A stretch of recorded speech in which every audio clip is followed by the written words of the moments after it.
ମହୁଲ ଗୁଟେ ଆଜ୍ଞା। ଆଚ୍ଛା କେତେବେଳକୁ ଉଠିକିନା ଆସି 5ଟା 5:30 ଆଚ୍ଛା ଅନ୍ଧାର ହେଇଥିଲା ଅନ୍ଧାର ହେଇଥିଲା। ଗାଈ ବଲଦ ଖାଇଦେବେ ବୋଲି ଆଜ୍ଞା ଜଲ୍ଦି ଆଇଛୁ ଆଉ। କେତେ ଗୁଟ ଏମିତି 2 ଡଲା 3 ଡଲା ବାହାରବା ଆଜ୍ଞା ଗୋଟେ ଗଛ ଆଉ। ତାପରେ ବୁହିକି ନେଇକି ଯାଉଛୁ ଘରେ ଖରାରେ ଶୁଖାଉଛୁ, ଶୁଖେଇ ସାରିଲା ପରେ ବସ୍ତାରେ ଭରାଭରି କରି ରଖୁଛୁ। ହୁଁ। କେଜି ତ ଆଜ୍ଞା ଜାଣିନାହିଁ, କିଏ କହୁଛି 20 କିଏ କହୁଛି 25। এই ଯୋଜନାରେ ଆମେ ରଖୁଛୁ, ରେଟ୍ ଜାଣିନାହିଁ। ବାହାରେ ତ 50-60ରେ ବିକୁଛନ୍, ଆମେ ଜାଣିନାହିଁ ହେଲେ ରଖିଛୁ। ରେଟ୍ ଜାଣିଲେ ବିକୁ ବୋଲି ରଖିଛୁ ଘରେ ଆଉ। ଘରେ ପଇସା ତ ନାଇଁ ଦେବାର ଆଜ୍ଞା, ନୁଣ ଦଉଛନ୍ତି ଥର ନୁଣ କାଣକୁ ପଇସା ଦରକାର ହେଲେ ଠିକ ହେବା ବୋଲି ସରକାରକୁ ଯୋଜନା କରୁଛୁ।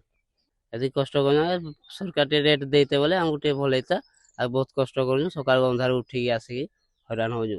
ରେଟ୍ ଅଛି ଆଜ୍ଞା 50-60 ଟଙ୍କା, ଏଇନା 25 ଟଙ୍କା 20 ଟଙ୍କା ଦଉଛନ୍। ଆଉ 25 ଟଙ୍କା ନାଇଁ ଦେଲେ ବି ନୁଣ ଦଉଛନ୍, ନୁଣ ବଦলে ପଇସା ବି ନାଇଁ ଦେବା। ଦେଖ ସବୁଆଡ଼େ ମହୁଲ ଗୋଟାଇବାଟା ବହୁତ ପରିଶ୍ରମ। ଏମାନେ ରାତି 3 ବଜାରୁ ଯାଉଛନ୍ତି, ଭୀଷଣ ଖରାରେ ସେମାନେ ଗୋଟାଉଛନ୍ତି।